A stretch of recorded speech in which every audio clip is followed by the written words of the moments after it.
একটি প্রশ্ন দিয়ে শুরু করা যাক। বিচ্ছেদ কি এতই সহজ? সাম্প্রতিক সময় সামাজিক মাধ্যমে ভাইরাল হওয়া একটি ভিডিও মুহূর্তে স্তব্ধ করে দিয়েছে দেশবাসীকে। ময়মনসিংহের সেই দৃশ্যে দেখা যায় আনুষ্ঠানিক ডিভোর্স শেষে এক মা তার 5 বছরের ছোট মেয়েকে বাবার কোলে দিয়ে চলে যেতে চাইছেন, কিন্তু মেয়েটি কোনোভাবেই মায়ের কাছ থেকে আলাদা হতে চায় না।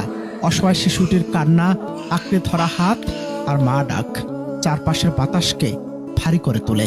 কিছু সময়ের জন্য ভাষাহীন হয়ে পড়েন সেখানে উপস্থিত সবাই, এমনকি বাকরুদ্ধ হয়ে যায় মীমাংসায় থাকা বিচারকও। আমাদের সমাজে ডিভোর্সের পর বাবা মা হয়তো নতুন করে জীবন শুরু করেন, নতুন সঙ্গী খুঁজে নেন, কিন্তু মাঝ পথে হারিয়ে যায় সন্তানের রঙিন শৈশব। ভাইরাল হওয়া সেই ভিডিওতে দেখা যায় মেয়ের পরিবার কোনোভাবেই 5 বছরের এই শিশুটির দায়িত্ব নিতে রাজি নয়।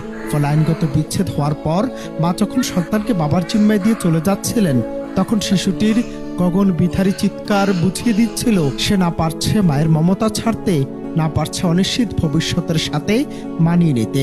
এই অবুঝ শিশুটির কি অপরাধ ছিল যে তাকে এভাবে ত্যায্য করা হলো?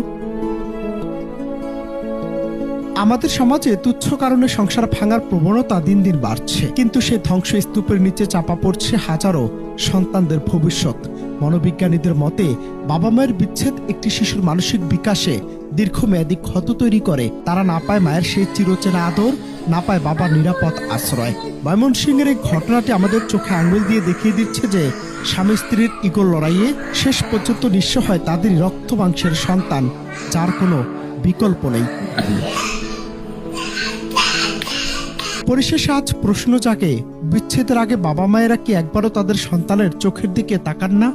আজ যখন সামান্য মনোমালিন্য আলাদা হয়ে যাওয়ার সিদ্ধান্ত নেওয়া হয়, তখন সেই অবহেলিত শিশুটির অন্ধকার ভবিষ্যতের দায়ভার কে নিবে? ময়মনসিংহের এই শিশু কন্যাটির আর্তনাদ যেন সমাজের প্রতিটি দম্পতির জন্য একটি সতর্ক বার্তা।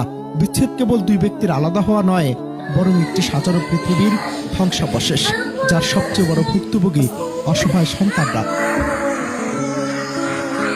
অনন্ত হাসান মাসুদ, বাংলা টিভি।